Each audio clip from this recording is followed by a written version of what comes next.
J'aimerais vous parler maintenant des enjeux énergétiques liés à l'éclairage artificiel.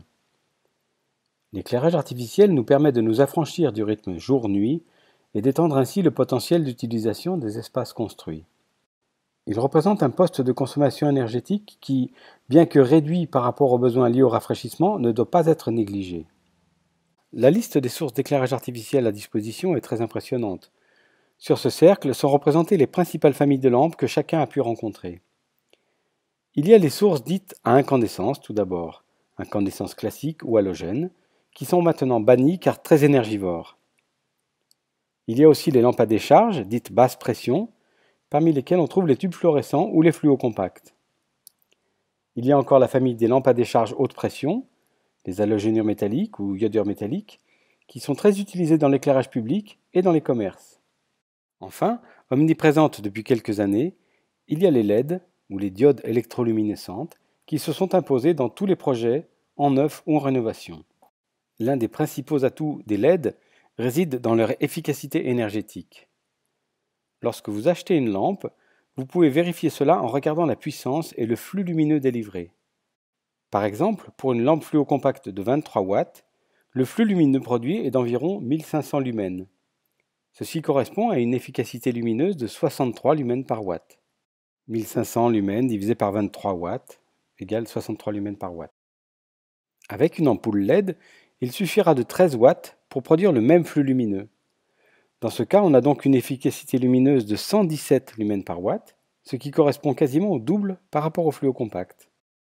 Pour mieux cerner les enjeux énergétiques associés à l'éclairage, prenons l'exemple d'une salle de classe de 70 m² avec une grande ouverture orientée au sud. Imaginons que cette salle soit équipée de 6 luminaires classiques comportant chacun 2 tubes fluorescents de 58 watts. Cette installation permet d'assurer un niveau d'éclairement de 300 lux, ce qui est conforme aux exigences pour une salle de classe.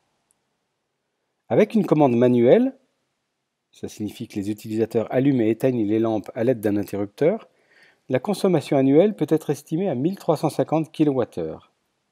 Imaginons la même salle mais équipée avec des luminaires à LED.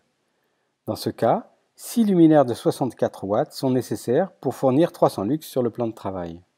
La consommation annuelle est alors d'environ 720 kWh, ce qui revient quasiment à une division par deux par rapport à l'installation initiale avec les tubes fluorescents. Encore une chose, j'ai précisé dans cet exemple que l'allumage et l'extinction des lampes étaient manuels.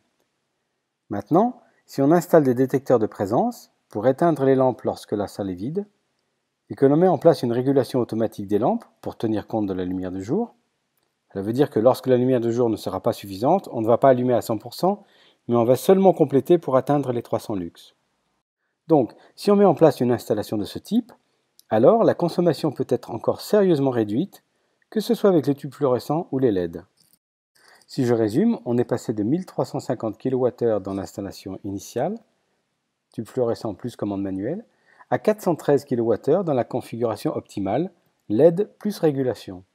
En jouant donc seulement sur les luminaires et sur la façon dont ils sont activés, la consommation d'électricité liée à l'éclairage a donc pu être divisée par 3. Ceci montre deux choses. La première, c'est qu'il y a un véritable enjeu énergétique associé à la lumière. La seconde, et c'est une bonne nouvelle, c'est que l'on peut faire d'énormes différences en mettant en œuvre les nouvelles technologies à disposition. Cela est vrai pour les bâtiments neufs, mais aussi pour les opérations de rénovation. Enfin, il y a un autre point sur lequel j'aimerais insister par rapport à l'éclairage artificiel.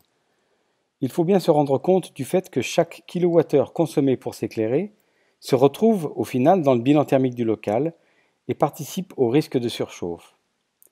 En gros, chaque fois qu'on économise de l'énergie sur l'éclairage, on va aussi économiser de l'énergie sur le froid. On voit donc qu'on a tout intérêt à bien étudier cette question et à mettre en œuvre des solutions performantes dans ce domaine. Pour conclure, voici quelques recommandations de base. Tout d'abord, vous devez choisir des sources lumineuses avec une efficacité lumineuse élevée, plus de 100 lumens par watt.